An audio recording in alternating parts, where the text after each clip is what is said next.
జయ సింహనారాయణ.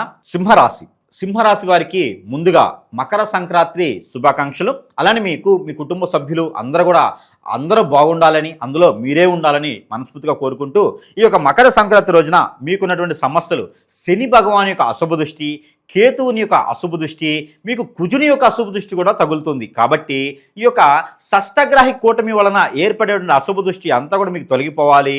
మీరు అనుకున్న పనులు ముందుకు వెళ్ళాలి. ఎక్కడైనా సరే ఏదైనా రంగంలో ముందుకు రావాలి. అనుకున్న జాబ్ మీకు కావాలి అనుకుంటున్నారా? చాలా రోజుల నుంచి ప్రయత్నం చేస్తున్నారా? ఎంత సంపాదించినా మీకు ఇంకా ఖర్చులు అవుతున్నాయా? అన్ని రకాల బాధ్యతలు మీరు తీసుకుంటున్నారా? మీకు ముందుకు వెళ్ళలేకపోతున్నారా? కోరికలు కొండలు దాటుతూ కాళ్ళు గడపలు దాటట్లేదా?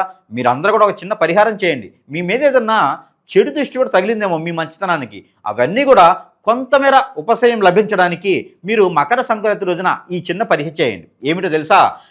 మీరు కాగబెట్టి చల్లార్చినటువంటి గేదె ఆవు పాలల్లో ఏదైనా ఒకటి తీసుకోండి. దాంట్లో తేనె, కుంకుమ పువ్వు వేసి ఆ ఒక మిశ్రమాన్ని అమ్మవారికి కానీ స్వామివారికి కానీ ఉదయించేటువంటి సూర్యునికి కానీ చూపించి, అవి ఇరువురు కూడా సేవించినట్టయితే, తీర్థంగా సేవించినట్టయితే మీకున్నటువంటి కలహాలే కాదు, నరదిష్టి దోషం, దిష్టి దోషాలు, కాలసర్ప దోషం, నాగదోషం, కుజిదోషం, సర్పదోషం, అలానే పితృదోషాలు, పూర్వీక దోషాలు, అన్ని రకాల దోషాలు కూడా మీకు ఇలా చిటికలో పటాపంచలేలాగా ఉన్నాయి.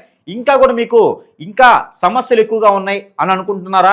ఇంకా కూడా ఏం చేయలేకపోతున్నారా అనుకుంటే, మీకు స్ట్రెస్ అయ్యి మైండ్ పరంగా బాగలేదు, ఏ పని చేసినా ముందుకెళ్ళలేదు, ఇది చిన్న పరిహారాలతో పోరలేదు అనుకుంటే కనుక ఖచ్చితంగా మీరు ఏదైనా గురువు గారిని సంప్రదించినట్టయితే మీకు పరిష్కార మార్గం అనేది చూపించబడుతుంది. అలానే ఒక ముగ్గురికి భోజనం పెడితే కూడా మీకు మంచి జరుగుతుంది. ఒక ముగ్గురికి ఎర్ర కలరు, టమాటో కలరు ఉన్నటువంటి వస్త్రాలు దానం చేస్తే కూడా మీకు మంచి జరగబోతుంది. కాబట్టి ఈ యొక్క పరిహారం చేసుకొని అష్టైశ్వర్య ప్రాప్తి కలిగించుకోవాలని మనస్ఫూర్తిగా కోరుకుంటూ జై శ్రీమన్నారాయణ.